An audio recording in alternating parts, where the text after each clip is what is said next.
Assalamualaikum warahmatullahi wabarakatuh. Waalaikumsalam warahmatullahi wabarakatuh. Bismillahirrahmanirrahim. Alhamdulillahi rabbil alamin. Wassalatu wassalamu ala ashrafil anbiya'i wal mursalin, Sayyidina wa maulana Muhammadin wa ala alihi wa ashabihil mujahidin at-tahirin, amma ba'du. Saudara-saudara kaum muslimin rahimakumullah. Pada pertemuan kali ini kita akan membicarakan riwayat Nabi Adam alaihi salam. Nabi Adam diciptakan oleh Allah dari tanah dan merupakan manusia pertama serta bapa dari seluruh umat manusia. Pada saat Allah hendak menciptakan Nabi Adam, Allah berkata kepada malaikat, "Inni ja'ilun fil ardi khalifah."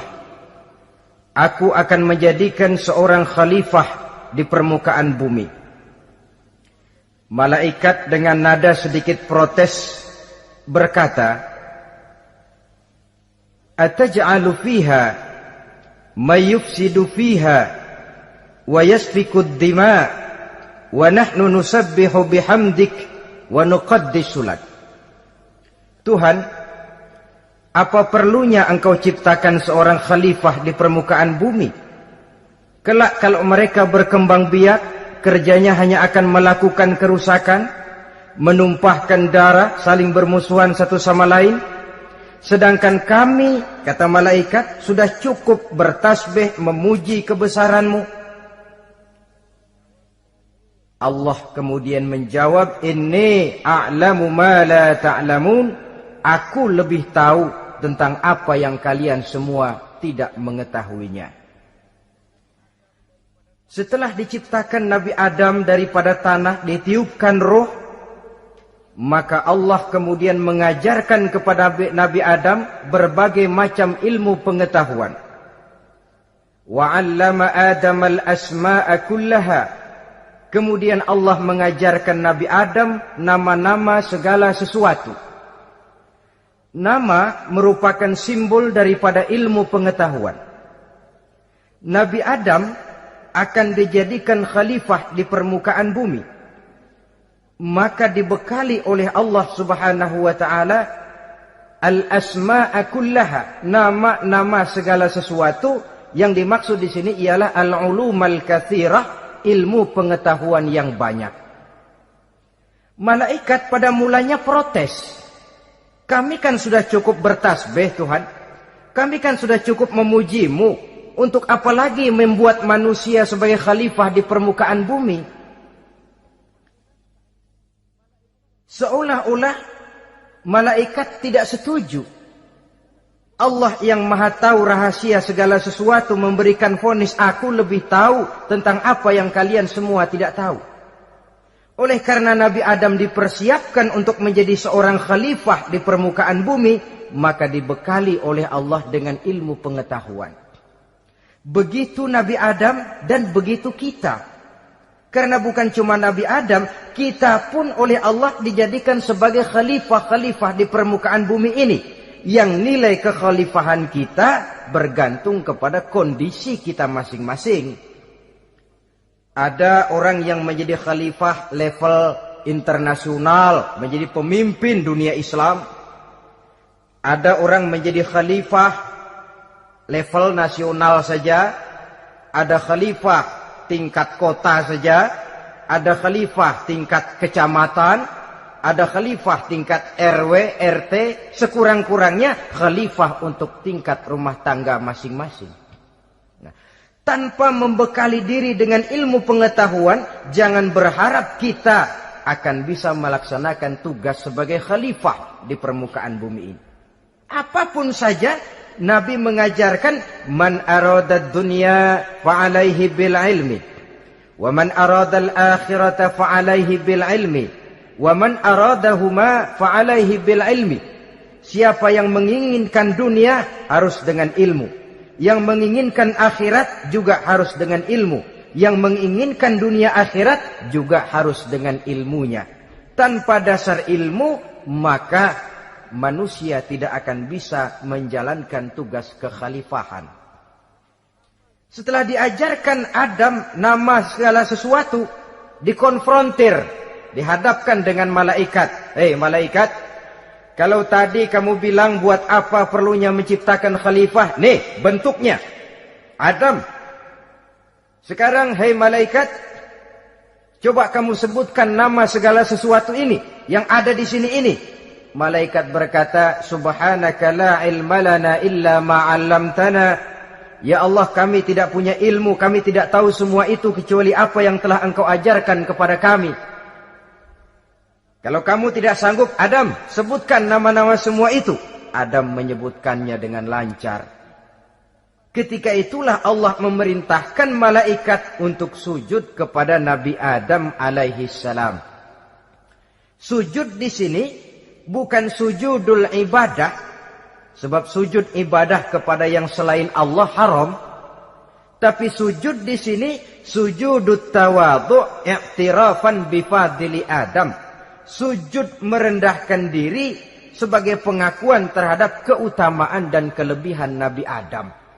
Maka orang yang banyak ilmunya lebih utama dari orang yang hanya banyak ibadahnya. Bahkan iblis lebih takut kepada orang alim yang sedang tidur daripada orang goblok yang lagi ibadah. Model ini diceritakan dalam Ihya-nya Imamul Ghazali. Iblis masuk ke masjid mau menggoda orang lagi sholat. Sudah masuk di pojok masjid, dia lihat orang lagi tidur.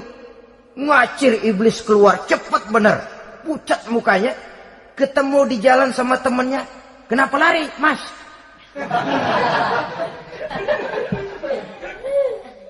Kata temannya, saya mau goda orang sholat. Lalu tiba-tiba di pojok masjid saya lihat ada orang lagi tidur. Saya takut betul sama itu orang. Lari saya keluar. Loh, sama yang sembahyang sampean nggak takut, kok sama yang tidur takut bagaimana? Yang tidur itu orang alim. Yang lagi sembahyang itu orang goblok. Oh, godain orang goblok, saya colek juga dia lupa sembahyang. Tapi orang alim ini saya takut betul. Lah kalau diukur dengan malaikat waktu itu Nabi Adam, ibadahnya lebih banyak malaikat, jelas. Sudah bertasbih, sudah bertahmid malaikat. Nabi Adam baru diciptakan. Tapi kenapa Allah perintah malaikat sujud kepada Adam? I'tirafan bifadli Adam. Keutamaan Nabi Adam. Pantas untuk diserahi tugas sebagai khalifah mengatur kehidupan di muka bumi. Kalau malaikat yang jadi khalifah di dunia ini, nggak rame dunia. Coba, malaikat, material, harta nggak perlu. Seksual nggak perlu. Dunia ini hambar. Justru dunia ini menjadi ramai setelah manusia diberikan fungsi sebagai malaikat, sebagai khalifah oleh Allah Subhanahu wa taala. Saudara-saudara kaum muslimin rahimakumullah, setelah nyata kelebihan Nabi Adam, maka Allah perintahkan Nabi Adam tinggal di surga dengan segala kenikmatan yang ada di dalamnya. Tapi lantaran sendirian, kesepian Nabi Adam ini.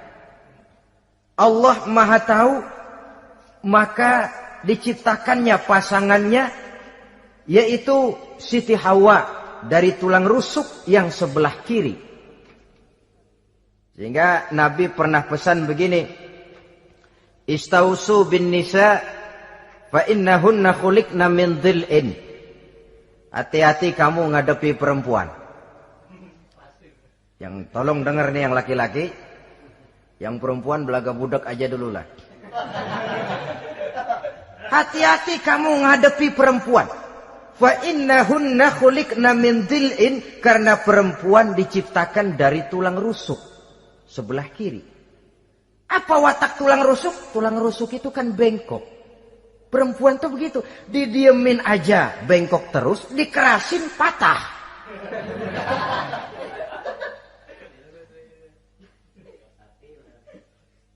Saudara-saudara, di sini kita ambil satu hikmah bahwa ternyata yang bikin hidup terasa enak karena di sekitar kita banyak orang lain. Bodoh manusia kalau dia merasa bisa hidup sendirian. Tinggal di tengah kampung tapi gayanya gaya orang tidak mau kenal dan tidak mau tahu sama tetangga. Jangankan di dunia, di sorga saja Nabi Adam karena sendiri kesepian. Apa saudara mau tinggal di Jakarta? Apa saja di Jakarta, sudahlah milik saudara. Hotel Indonesia dikasih saudara, Hotel Borobudur punya saudara, Monas buntel bawa pulang. Semanggi ambil, tapi di Jakarta saudara tinggal sendirian. Kira-kira enak nggak? Ternyata yang bikin hidup terasa nikmat karena di sekitar kita banyak orang lain. Begitulah Allah ciptakan Siti Hawa. Setelah diciptakan Siti Hawa, natur manusiawi. Nabi Adam mau main pegang aja. Kata Allah, hai Adam, jangan kau sentuh sebelum kau bayar maharnya. Maharnya apa ya Allah? Maharnya antusalliya ala Muhammadin sallallahu alaihi wasallam. Maharnya kau bersolawat kepada Nabi Muhammad. Manusianya belum lagi diciptakan tapi namanya sudah ada. Nurnya sudah ada. Bahkan dijadikan mas kawin antara Adam dengan Hawa. Karena itu dalam Islam sebenarnya urusan kawin itu bukan yang sulit. Maka jangan dipersulit. Tapi juga jangan digampang-gampangin.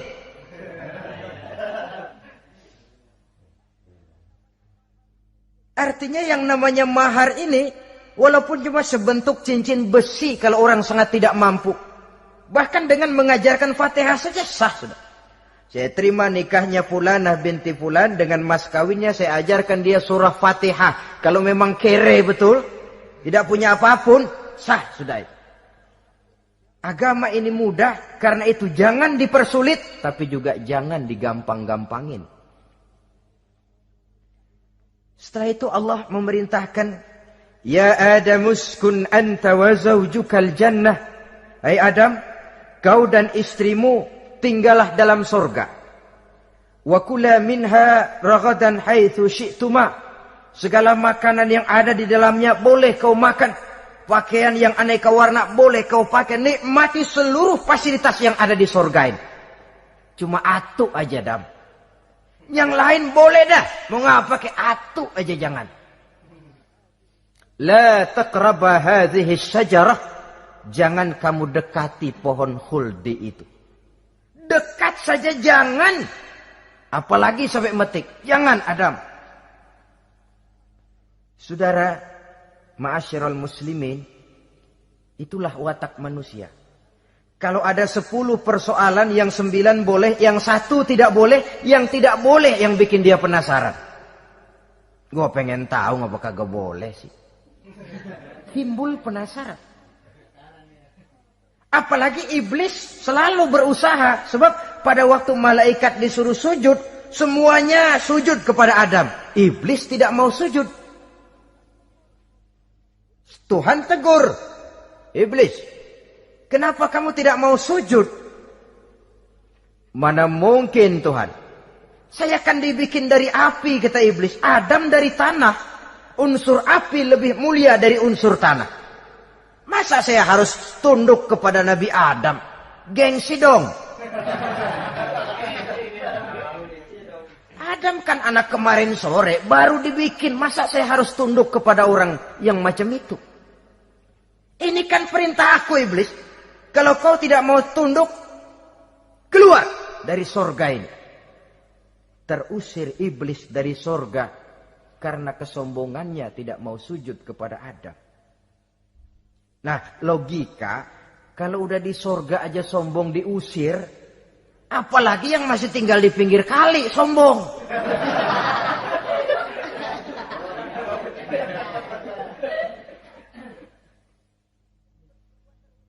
Tapi sejak peristiwa terusirnya itu, iblis bikin proklamasi. Apa proklamasi iblis? Rabbi fanzirni ila yaumi yub'atsun. Ya Allah, gara-gara Adam saya diusir dari surga. Saya minta kepadamu ya Allah, beri saya kesempatan sampai hari manusia dibangkitkan. Kata Tuhan, innaka minal munzarin. Oke, silakan. Mau apa iblis? Rabbi bima aghwaytani la uzayyinanna lahum fil ardi wa la ughwiyannahum ajma'in. Ya Tuhan, disebabkan engkau telah menyesatkan aku, akan aku hiasi mereka manusia dengan kejahatan yang ada di muka bumi ini, dan aku akan sesatkan mereka semua. Ini proklamasi iblis. Gara-gara Adam saya terusir dari surga, maka sejak saat ini Adam dan seluruh keturunannya musuh bebuyutan saya. Akan saya lakukan segala macam cara untuk menggelincirkan manusia agar mereka menjadi orang yang engkau murkai ya Allah. Kemudian Allah memberikan jawaban. Dialog ini saudara bisa lihat dalam surah Al-Hijr ayat 40, 41 sampai 44. Kata Allah apa? Inna ibadi laisa laka alaihim sultanun illa man ittaba'aka minal ghawin. Silahkan iblis. Yang lain barangkali bisa kau goda. Kecuali hamba-hambaku yang benar-benar hambaku, engkau tidak akan punya daya mempertipu mereka. Engkau tidak akan punya kemampuan menggelincirkan mereka. Kecuali kalau memang mereka sudah mau ikut pengaruhmu. Sepanjang mereka benar-benar menjadi hambaku, kata Allah. Hamba Allah yang sebenarnya, mereka di luar kekuasaanmu iblis. Tapi kalau mereka sudah turun menjadi hamba harta, hamba dunia, hamba pangkat, budak jabatan, mereka itu yang bisa kau gelincirkan. Selama mereka masih tetap sebagai hambaku, kata Allah, mereka di luar jangkauan kekuatan dan kekuasaanmu iblis. Nah, sejak saat itu kan iblis selalu nyari jalan, nyari lantaran bagaimana Adam nih supaya dia tergelincir. Gara-gara dia saya diusir dari surga. Nguping terus iblis. Sampai akhirnya dia dapat berita tentang dilarangnya Nabi Adam mendekati pohon khuldi itu. Satu hari dengan muka sedih. Ya, iblis itu the best actor. Aktor ulung dia. Dengan roman muka sedih, dia datang kepada Nabi Adam dan Siti Hawa. Kata Nabi Adam, iblis, ente kok tampangnya demek amat sih?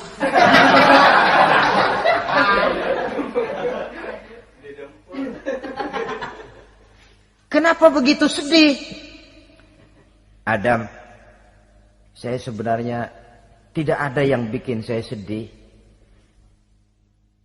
Cuma saya dapat berita bahwa engkau tidak akan selamanya di dalam surga ini. Wah Adam, kalau engkau bisa tetap tinggal di surga bersama istrimu, alangkah bahagianya saya, kata iblis. Tapi saya dapat kabar ente nggak bakalan lama-lama di surga. Buktinya ente dilarang makan buah khuldi. Khuldun artinya kekal. Kalau kau makan buah itu, kau akan kekal di surga Adam. Tuhan gak pengen, makanya dilarang. Wa qasamahuma inni lakuma laminan nasihin. Untuk memperkuat omongannya, sumpah si iblis. Bener Dam, saya sih ngomong cuma buat kepentingan ente. Saya sayang sama ente. Yang tahu cuma saya dah. Bicaranya seolah-olah untuk kepentingan Nabi Adam. Sebenarnya tujuannya tidak lebih menjerumuskan Nabi Adam. Begitu iblis zaman dulu, zaman Adam. Dan begitu iblis zaman sekarang. Seolah-olah bicaranya untuk kepentingan umat Islam. Tapi sebenarnya tujuannya ngelecehin. Memperdayakan umat Islam. Dia bilang kepada Adam, saya sih cuma ngasih saran Adam, kalau ente pengen selamanya di surga, petik aja tuh buah. Pokoknya beres dah. Itu si Tuhan ngelarang ja bohongin doang lo. Supaya kau dan istrimu tidak lama-lama di surga, maka dilarangnya kau memakan buah khuldi itu. Udah, embat aja. Saudara-saudara, tipu daya iblis ini bisa kita baca dalam surah Al-A'raf ayat 20 sampai ayat 22. Nabi Adam tergoda, ditambah oleh bujuk rayu Siti Hawa. Nabi Adam yang setengah hati itu akhirnya terpancing betul. Sebab itu perempuan, walaupun peranannya tidak begitu kelihatan, tapi memang sangat menentukan. Tidak ada seorang suami bisa sukses jadi apapun dia tanpa peran serta istrinya. Karena itu sebagai muslim, kita punya teman hidup dan kita punya lawan hidup. Siapa teman hidup kita? Dalam arti sempit, teman hidup kita istri. Kalau dia istri tentu suami yang taat kepada Allah dan Rasulnya. Dalam arti luas, teman hidup kita ialah setiap muslim. Setiap orang yang pandangan hidupnya sama dengan kita. Itu teman hidup. Lalu lawan hidup kita siapa? Lawan hidup kita secara mutlak iblis dalam segala bentuknya. Iblis yang berbentuk halus, ini ngusirnya ada lebih gampang. Konon ya, iblis setan itu kalau dengar orang azan kan lari. Takut dia, dibacakan bismillah, minggir. Yang sulit diusir ini iblis yang berbentuk manusia. Diazanin nyengir.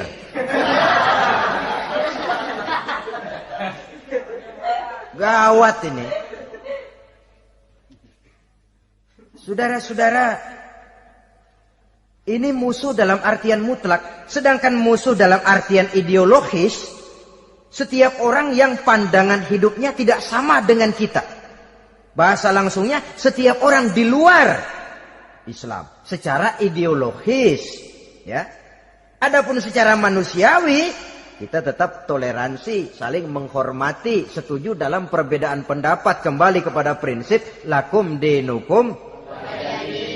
Kewajiban saling menghormati sesama manusia, tapi secara ideologis tidak ada kompromi. Begitulah Nabi Adam tergoda.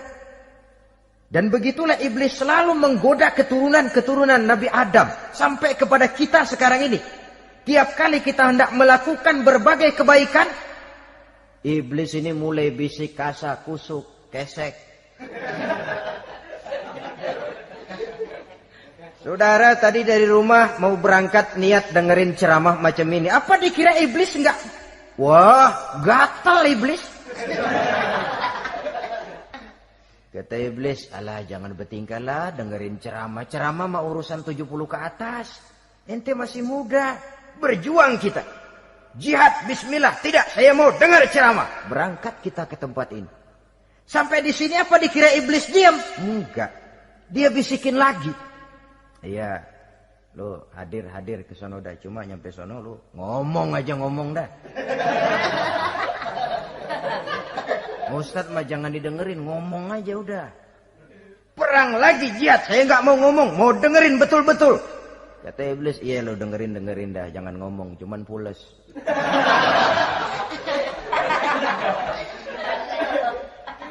Segala macam cara dilakukan oleh iblis untuk menggelincirkan manusia. Ketika Nabi Adam mengambil buah khuldi itu, datanglah murka Allah. Adam, seolah-olah kalau bahasa kita, kelewatan kamu Adam. Dari belum ada aku ciptakan kau. Barangkali kau merasa kesepian, aku ciptakan Hawa. Aku tinggikan derajatmu dari malaikat sampai malaikat sujud kepadamu. Aku perintahkan kau tinggal di sorga dengan seluruh fasilitas yang ada di dalamnya. Cuma satu yang aku minta, jangan dekati pohon khuldi, engkau tidak sanggup Adam. Keluar dari sorga ini. Terusir Nabi Adam dan Siti Hawa dari sorga. Turun ke dunia ini. Turun terpisah lagi. Ya Allah. Orang itu kalau biasa susah, ketemu susah sih emang lalap namanya. Makanannya. Tapi biasa seneng ketemu susah. Ini yang kalau tidak kuat mental. Tengoklah zaman sekarang kan nih. Kalau tuan-tuan rajin baca pos kota. Kayaknya nyawa murah bener. Pasal duit 100, nyawa hilang. Pasal diputusin pacar, begon ditenggak. Gantung diri pakai tali plastik. Murah betul kelihatannya jiwa itu. Sehingga pantas kalau Nabi pernah katakan irhamu salasatan minan nas, sayangilah 3 macam manusia. Pertama, azizan zalla, orang mulia yang jatuh hina. Pejabat tinggi kalau pensiun kesian bener. Ya Allah. Udah nggak ada yang ngasih hormat, tanda tangan nggak laku. Azizan zalla, orang mulia yang jatuh hina. Yang kedua, ghaniyan qad iftaqara, orang kaya jatuh miskin. Dari hidup serba ada jatuh melarat. Yang ketiga, faqihan yal'abu bihil juhal, ahli fikih ngerti hukum tapi dipermainkan oleh orang-orang bodoh yang kebetulan punya kekuasaan. Kalau keluar fatwa sesuai dengan pesan sponsor, yang halal bisa jadi haram, yang haram dibikin remeng-remeng. Ahli fikih dipermainkan oleh orang bodoh. Kasihan betul. Terpisah Adam dengan Hawa ini. Adapun Nabi Adam turun menyesal dengan seluruh kesalahannya, sujud, taubat, menangis. Menurut riwayat 300 tahun beliau sujud seraya membaca Rabbana zalamna anfusana wa illam taghfir lana wa tarhamna lanakunanna minal khasirin. Ini doanya Nabi Adam, ya Allah, kami telah zalim kepada diri kami sendiri. Andai kata engkau tidak kasihan, tidak memberikan ampun kepada dosa yang kami lakukan, sungguh kami termasuk ke dalam golongan orang-orang yang rugi. Ini yang dibaca Nabi Adam dalam taubatnya. Di akhir taubatnya, Nabi Adam munajat kepada Allah, ya Allah, dengan kebesaran Muhammad ampunilah dosa saya. Allah tegur, kaifa araftahu ya Adam walam akhluqhu. Dari mana kau bisa tahu nama Muhammad Adam padahal aku ciptakan saja belum manusianya. Kata Nabi Adam, pertama, ketika engkau ciptakan saya, engkau tiupkan ruh ke dalam jasad saya, terbuka mata saya memandang ke bawah arasmu. Di sana nampak dengan jelas tertulis di kaki arasmu, la ilaha illallah Muhammadur Rasulullah. Taulah saya bahwa Muhammad ini orang yang paling dekat dengan engkau ya Allah. Sampai namanya bergandengan dengan namamu di kaki arasmu. Yang kedua, ketika saya hendak menyentuh Hawa, kau juga yang mengatakan jangan kau bayar maharnya sebelum kau bersolawat kepada beliau. Saudara hadirin yang saya hormati, Nabi Adam diterima taubatnya oleh Allah. Kemudian dipertemukan kembali dengan Siti Hawa setelah sekian lama berpisah.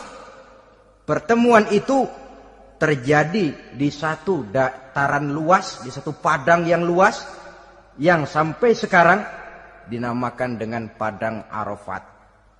Tempat para ibadah haji melakukan wukuf, yaitu puncak pelaksanaan ibadah haji.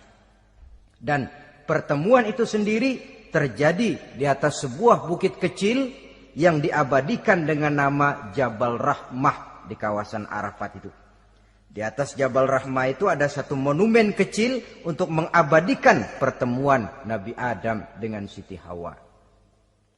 Lalu tinggallah keduanya di permukaan bumi ini. Oleh Allah diberikan karunia keturunan yang banyak. Dan tiap kali lahir kembar. Kembarnya laki perempuan, laki perempuan, laki perempuan. Dari sinilah berkembang biak manusia. Di mana di zaman Nabi Adam perkawinannya silang. Karena tentu tidak ada manusia lain. Perkawinan silang itu artinya kalau si A dan B, A ini laki, B perempuan, kemudian lahir kembar kedua antara C dengan D, maka begitulah yang A dikawinkan dengan D, yang C dikawinkan dengan B. Perkawinan silang.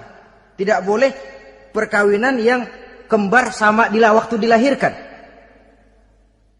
Nah, di antara putra-putra Nabi Adam yang kemudian juga membuat sejarah, yaitu Habil dan Qabil. Habil, saudara kembarnya namanya Labuda, perempuan. Qabil, saudara perempuannya Iklimah. Menurut hukum perkawinan waktu itu harus silang.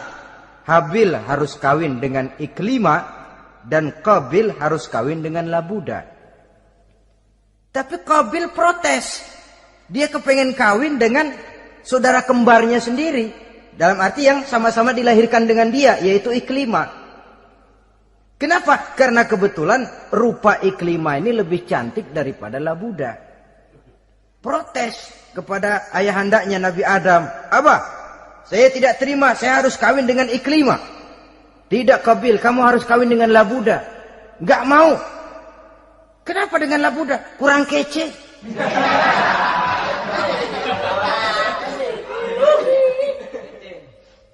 Bertengkar, Nabi Adam tidak berhasil menyelesaikan, lalu diserahkan saja kepada Allah. Kata Allah begini saja, bikin korban, kamu berdua, Habil, Qabil. Siapa yang korbannya aku terima, dia boleh kawin sama Iklimah. Ternyata korban yang diterima adalah korbannya Habil. Jadilah Habil kawin dengan Iklimah, tapi Qabil tidak puas. Dendam kesumatnya timbul, iblis ngilikin. Kresek. Akhirnya dibunuh saudaranya Habil ini. Inilah sejarah pembunuhan pertama dalam kehidupan manusia. Qabil membunuh Habil. Habis dibunuh bingung. Bagaimana naruhnya ini mayat? Allah lalu memberikan petunjuk. Dalam Al-Maidah ayat 31 itu dijelaskan. Ada burung gagak berantem sama burung. Yang satu mati. Nah, oleh yang masih hidup, tanah ini dicakar-cakar sama kakinya dan sama paruhnya. Sehingga berbentuk lubang, bangkai saudaranya itu dimasukin ke lubang itu lalu diuruk lagi pakai tanah. Oleh cakar kakinya dan paruhnya itu. Sehingga Qabil, cara ini bisa.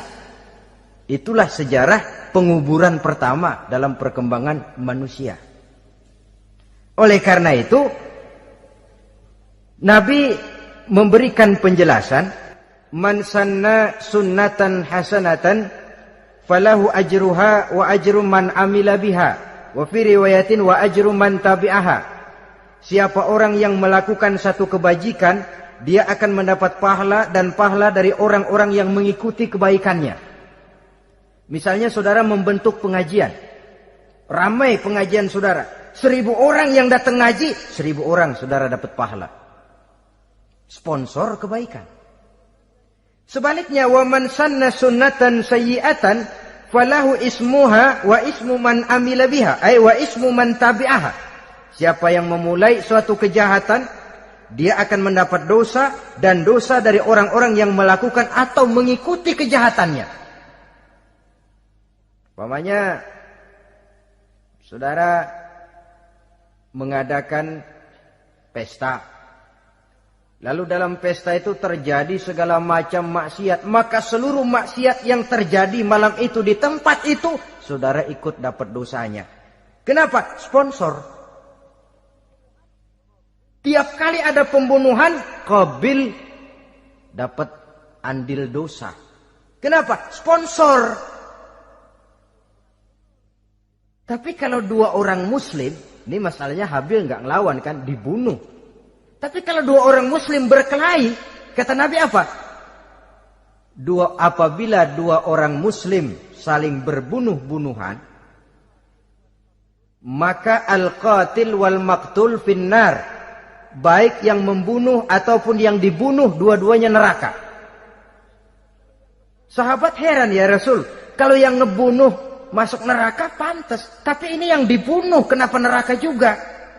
Soalnya sama-sama niat, cuman keduluan aja. Itu kan masalahnya. Andai kata dia nggak terbunuh, dia yang akan membunuh. Niat itu sudah ada. Nah kalau Habil ini dia tidak punya niat membunuh, dia memang dibunuh oleh Qabil. Saudara-saudara kaum muslimin rahimakumullah. Lalu dari situlah berkembang biak keturunan Nabi Adam alaihi salam. Sehingga dengan demikian bisa kita katakan sebagai satu konklusi. Pertama, bahwa manusia adalah makhluk Allah yang menempati kedudukan tertinggi dan berasal dari Nabi Adam sebagai manusia pertama. Dengan malaikat sekalipun manusia sebenarnya lebih tinggi. Kapan? Kalau dia tetap benar-benar sebagai hamba Allah yang membekali diri dengan ilmu pengetahuan. Laqad khalaqnal insana fi ahsani takwim. Kami ciptakan manusia dalam bentuk yang paling baik. Dan ketinggian manusia itu tidak ditentukan oleh bahan-bahan dari mana manusia diciptakan. Tapi ditentukan oleh adanya roh yang ditiupkan ke dalam jasadnya. Dan kemampuan yang ditimbulkan oleh nilai-nilai rohaniah tadi. Kalau secara biologis kita ini semua bahannya sama. Dari saripati mak tanah yang menghasilkan buah yang dimakan oleh mak bapak kita, membentuk hormon, menghasilkan sperma, terjadi kerjasama yang baik antara ibu dan bapak, sehingga kemudian melahirkan kita ke alam dunia ini. Secara biologis bahan kita sama, dan tidak itu yang menentukan ketinggian manusia. Walaupun keturunan juga mempengaruhi, sebab sekarang ada istilah ramai orang bicara bayi tabung. Dan majelis ulama sudah memberikan fatwa kalau spermanya itu berasal dari sang bapak, tidak jadi masalah. Tapi kalau dari orang lain, haram. Yang lebih celaka lagi di negara maju, tidak lewat proses alam rahim. Jadi dalam satu tabung yang diberikan suhu yang mirip dalam kandungan, di situ dipertemukan antara sperma, air mani laki-laki, dengan ovum, air mani perempuan. Diberikan suhu yang mirip dalam kandungan. Dan itu diharapkan bisa menghasilkan manusia. Lewat tabung kaca itu. Saya tidak sanggup bayangkan kalau sekarang orang tanya asal-usul kita, kan kita masih enak jawab. Kamu anak siapa? Oh, bapak saya Fulan, ibu saya Fulana. Oh, kenal saya. Tapi manusia yang akan datang kalau proyek ini berhasil, bapakmu siapa? Enggak tahu, saya dulu keluar dari tabung, Pak. Rendah betul martabat manusia. Sama saja dengan ada perempuan pernah protes, Pak, Islam itu enggak adil katanya. Kenapa? Masa dalam Islam laki-laki boleh kawin lebih dari satu, tapi perempuan enggak boleh kawin lebih dari satu? Supaya sama-sama adil, boleh dong perempuan punya laki lebih dari satu. Saya bilang, justru disitulah Islam itu hendak menjaga martabat manusia. Kalau seorang suami punya istri empat-empatnya lalu hamil, bapaknya jelas. Tapi kalau perempuan satu punya suami 4, lalu hamil, bapaknya yang mana ya?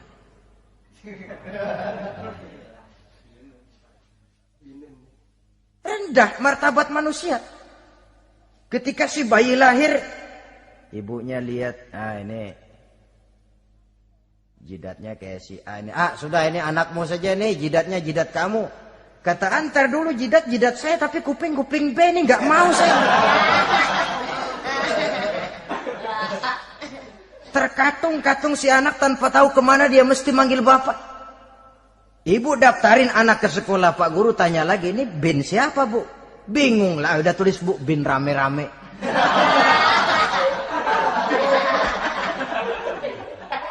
Kan rusak martabat manusia kalau sudah begitu. Justru Islam ini menjaga ketinggian martabat manusia. Jadi manusia itu fi ahsani takwim. Kapan? Kalau dia bisa menjaga kehambaannya di hadapan Allah dengan melaksanakan fungsi sebagai khalifah di permukaan bumi. Tapi bila dia sudah tidak lagi menjadi hamba Allah, tidak lagi berfungsi sebagai khalifah, dia sudah masuk summa radadnahu asfala safilin. Kami kembalikan ke tempat yang paling rendah, lebih rendah dari binatang sekalipun. Kalau dia tetap menjaga posisinya lebih tinggi dari malaikat. Malaikat saja sujud kepada Nabi Adam. Apalagi kepada makhluk-makhluk yang lain manusia ini. Tapi kalau dia tidak pandai, lebih rendah daripada binatang. Inilah uniknya makhluk bernama manusia. Dengan posisinya dia bisa menjadi lebih tinggi dari malaikat. Tapi juga dia bisa meluncur lebih rendah daripada binatang. Untuk menjaga itulah diperlukan agama dalam kehidupan kita sekarang ini. Bukan cuma sebagai lipstick, tapi sebagai pedoman, sebagai way of life. Yang akan mewarnai cara kita berpikir, state of mind, rule of thinking. Cara kita memandang kehidupan ini. Diwarnai oleh nilai-nilai agama.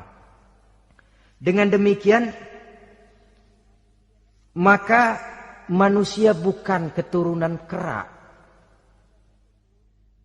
So, ada satu teori namanya teori evolusi yang disampaikan buat pertama kali oleh Charles Darwin.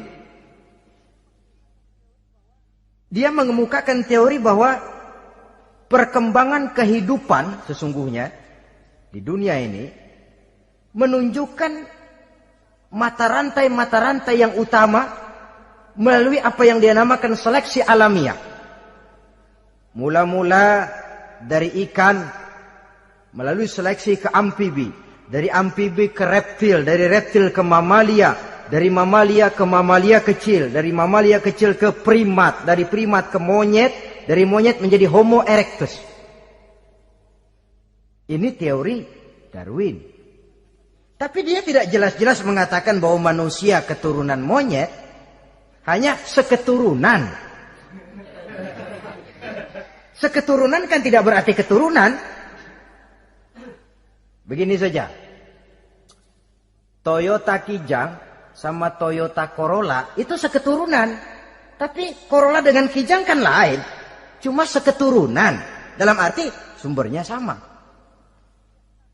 Makhluk yang tidak tahan seleksi alam oleh udara yang sangat dingin, perkembangan cuaca yang sangat panas, gempa bumi dan sebagainya, seleksi alam dia namakan, hilang, musnah dari peredaran. Seperti ada binatang raksasa itu, dinosaurus, sekarang kan cuma tinggal dongeng saja, tinggal nama atau kerangka. Itu oleh seleksi alam dia nggak lulus, hilang. Yang bertahan, yang lulus seleksi alam. Manusia walaupun kecil yang lulus seleksi alam ini. Biar dihantam gempa bumi, angin topan, tetap aja ngejedok. Nah, teori Darwin ini, teori evolusi ini didukung dan dibuktikan oleh peninggalan fosil atau binatang dan tumbuhan yang hidup dan mati selama perkembangannya. Dari bentuk organik pertama hingga pendahulu terdekat daripada manusia. Tapi ada satu kelemahan dari pokok daripada teori evolusi ini. Pertama, garis perkembangan dari Homo erectus, yakni manusia jalan tegak, semacam gorila gitu, sampai kepada manusia mutaakhir masih belum menentu. Artinya, okelah, kalau manusia seketurunan dengan kera, batas antara manusia yang wujud sekarang dengan manusia purba itu apa? Yang menjadi penghubung. Monyet tidak mungkin. Ini dianggap mata rantai yang hilang. Missing link namanya dalam istilah ilmiahnya. Dan ini masih dicari sampai sekarang. Kalau pendahulu terdekat manusia mutaakhir ini manusia purba. Katakan Homo erectus. Manusia jalan tegak. Lalu generasi sudah itu sebelum berbentuk manusia apa? Ternyata sampai sekarang masih ada missing link. Mata rantai yang hilang. Lalu yang kedua, teori evolusi berhenti kepada manusia mutaakhir. Kalau memang kita manusia sekarang ini hasil evolusi, tentu kita akan terus berevolusi lagi. Dan akan jadi apa kita nanti? Ternyata sudah ribuan tahun manusia tetap manusia begini-begini aja. Tidak berevolusi kita ini. Apa lalu matanya jadi cuma satu di tengah? Hasil evolusi? Kan tidak. Tidak berevolusi. Jadi kembali kepada Quran, manusia pertama adalah Nabi Adam. Dan manusia-manusia berikutnya keturunan daripada Nabi Adam. Dan bukan hasil evolusi daripada monyet. Juga tidak akan berevolusi kemana-mana. Kalau demikian benarkah teori evolusi? Untuk mengatakan mutlak benar bukan wewenang kita. Untuk mengatakan salah total juga kebenaran ilmu adalah relatif sebagai relatifnya daya pikir manusia. Di samping dia harus membuktikan kebenarannya, maka kebenaran ilmiah adalah kebenaran yang relatif dan temporer. Contoh kecil saja. Dulu orang berteori bahwa bagian yang terkecil dari suatu benda namanya molekul. Kan begitu? Molekul ini nggak bisa dibagi-bagi. Bagian yang paling kecil dari suatu benda namanya molekul. Ilmu terus berkembang. Ternyata molekul sebenarnya terdiri daripada atom. Atom itulah bagian terkecil dari suatu benda yang nggak bisa dibagi-bagi lagi. Nah, berubah sudah teori pertama. Tidak jadi molekul sekarang, atom. Belakangan rupanya atom masih tersusun dari partikel-partikel. Partikel inilah bagian yang terkecil dari satu benda. Berubah lagi sudah. Dan tidak mustahil akan ada penemuan bahwa partikel pun masih bisa dibagi-bagi lagi. Begitu juga dengan teori evolusi ini. Sehingga beberapa ahli semacam Dr. Charles Oxnard, Dr. Jane Paul Hallett dari Chicago dan California, mereka sudah membantah teori evolusi ini. Namun masalah paling pokok dari kita ialah kita diciptakan oleh Allah berasal dari Nabi Adam alaihi salam. Nabi Adam diciptakan dari tanah. Dan kita bukan hasil dari evolusi, juga tidak akan berevolusi. Nah, lalu kepada makhluk bernama manusia diberikan fungsi sebagai khalifah di permukaan bumi ini. Ini yang dulunya malaikat protes. Sebagai khalifah, tugas kita apa? Khalifah Allah di muka bumi. Menerjemahkan sifat Allah sesuai dengan batas-batas kemanusiaan kita. Allah Maha Pengasih, berusahalah kita pengasih kepada makhluk sesuai dengan batasan manusiawi kita. Allah Maha Menolong, ringan tanganlah kita menolong orang yang memerlukan sesuai dengan batas kemampuan kita. Fungsi khalifah. Untuk bisa berfungsi sebagai khalifah secara baik, kita harus mempunyai modal yang dinamakan ilmu pengetahuan. Dan Islam sangat menggalakkan itu. Jauh dulu 14 abad yang lalu, dari desa kecil yang bernama Mekah yang peta belum muat, orang di dunia belum kenal, sudah keluar seruan utlubil ilma walau bisin, tuntutlah ilmu walaupun di negeri Cina. Ngomong Cina di Mekah, padahal Mekah waktu itu belum masuk peta, belum dikenal orang. Sudah ada revolusi ilmu dan budaya. Belajar walaupun harus nyebrang ke negeri Cina.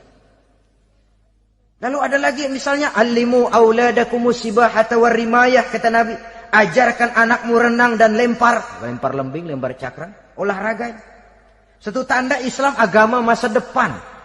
14 abad yang lalu di Saudi Arabia, Nabi mengajarkan ajari anakmu berenang. Kalau Islam agama untuk orang Arab saja, mau berenang di pasir. Tapi wawasan pandangannya luas. Bahwa Arab sebagian besar memang Islam, betul. Tapi Islam bukannya Arab, itu juga jelas.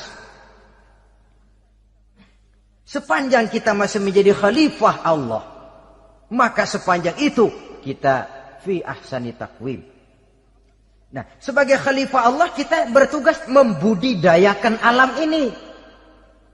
Kita kadang-kadang terlalu. Ada ayat, wa ma min dabatin fil ardi illa 'alallahi rizquha. Semua yang melata di muka bumi dijamin rezekinya oleh Allah. Ayat itu betul. Hak karena datang dari Allah. Bahwa rezeki disediakan di muka bumi memang. Tapi rezeki itu tidak turun begitu saja laksana jatuhnya embun di waktu pagi. Kita harus berusaha. Dan usaha manusia mencari rezeki lain dengan ayam. Kalau ayam dari tahun atu. Jadi rezekinya tuh modalnya cuma ceker patok. Coba. Dari tahun 1 ayam asal punya ceker, punya patok, sudah dapat rezeki dia. Nggak perlu masuk TK, SD, SMP. Tapi manusia cari rezeki, apalagi zaman sekarang. Persaingan hidup tajam, lapangan kerja sulit, tensi ekonomi tinggi. Masuk sekolah urusan, tamat sekolah urusan. Kadang-kadang dilema juga. Masuk perguruan tinggi negeri sulitnya setengah mati kayak onta masuk ke lubang jarum. Masuk perguruan tinggi swasta yang favorit biayanya selangit. Artinya tanpa membekali diri dengan ilmu, keahlian, skill, kemampuan, fungsi sebagai khalifah sulit untuk bisa kita laksanakan. Saudara-saudara kaum muslimin yang berbahagia. Kalau fungsi khalifah ini mampu kita laksanakan, iblis putus asa sudah. Sebagai khalifah, di satu pihak kita menyembah hanya kepada Allah, di lain pihak kita membudidayakan alam ini. Ada apa sih di perut bumi? Minyak, gas, timah, emas. Ada apa sih di lautan? Pelajari lewat oceanografi, membudidayakan alam. Air sungai supaya arusnya nggak mengalir mubazir, ada manfaatnya, bisa menimbulkan energi yang menghasilkan tenaga listrik, bisa mengairi persawahan, irigasi. Bikin apa? Bikin dam, membudidayakan alam. Tapi juga mengislamkan budidaya itu. Bahasanya mengkulturkan natur, mengislamkan kultur. Membudidayakan alam dan mengislamkan budi dan budaya manusia ini.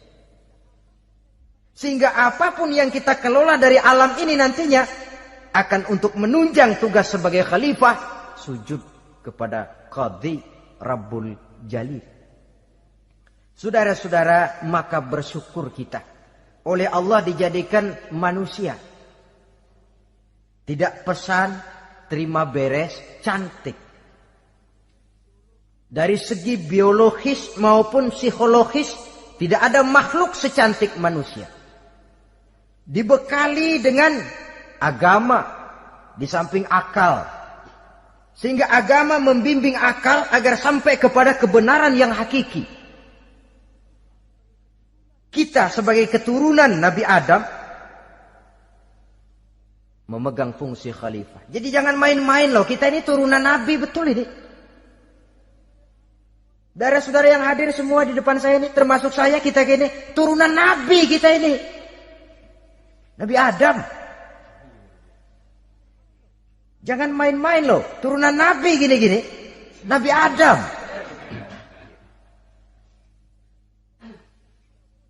Sayang kalau posisi yang tinggi kita tidak melaksanakan fungsi yang tinggi. Sayang betul. Sebab itu manusia harus adil kepada dirinya dalam arti menjaga diri dari sesuatu yang bisa menghancurkan ketinggiannya dalam pandangan Allah. Jadi kalau kita sudah lemparkan diri ke meja judi, hanyutkan diri ke tempat mabuk, hancurkan diri di tempat maksiat, itu sudah tidak adil kepada diri sendiri.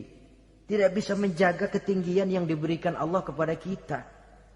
Dikasih baju bersih, dicemplungin di comberan, diinjek-injek lagi. Kita ini diciptakan fi ahsani taqwim. Masa mau turun berbuat seperti binatang, itu makhluk rendah? Masa mau mengikuti tipu dayanya iblis, yang dia sudah proklamasikan bahwa itu musuh bebuyutan kita? Innahu lakum aduwwum mubin. Setan musuhmu yang jelas dalam segala bentuknya. Saudara-saudara, nah, untuk berfungsi sebagai khalifah ini sekali lagi, bekali diri dengan ilmu pengetahuan. Dan ilmu itu di zaman kita sekarang tentu kalau Nabi Adam diajari langsung oleh Allah, wa 'allama Adam al-asma'a kullaha. Lah kalau kita mau nunggu Tuhan ngajarin, geblek terus. Ya tidak mustahil Allah memberikan ilmu yang disebut ilmu laduni ya. Transfer. Langsung Allah memberikan kepada seorang hamba, membukakan pintu hatinya. Tapi bukan potongan kayak kita yang dapat ilmu laduni macam begitu. Satu contoh. Menurut ceritanya, Hadratus Syekh Kiai Hasyim Asy'ari itu kan ngaji beliau kepada Kiai Khalil Bangkalan, Madura. Kiai Khalil ini wali. 2 tahun. Berguru di sana nggak diajarin apa-apa. Cuma kalau pagi nyari rumput. Tiap hari 2 tahun akhirnya Hadratus saya bilang, Kiai saya kapan diajarin? Sudah Hasyim kau pulang saja, insya Allah kau alim. Itu aja pulang jadi orang alim. Ya di samping terus beliau belajar ke Mekah. Kita harus melalui proses belajar. Ini untuk menunjang tugas kekhalifahan kita. Sebagai hamba Allah dan sebagai khalifah Allah di permukaan bumi. Sehingga 2 tugas ini bisa kita laksanakan dengan sebaik-baiknya. Menjaga martabat manusia sebagai makhluk yang mulia dan keturunan dari Nabi Adam alaihissalam. Saudara-saudara, ini sajalah pembicaraan kita kali ini. Terima kasih banyak atas segala perhatian. Mohon maaf atas segala kekurangan. Usikum wa nafsi bitaqwallah. Aqulu qauli hadza. Wassalamualaikum warahmatullahi wabarakatuh.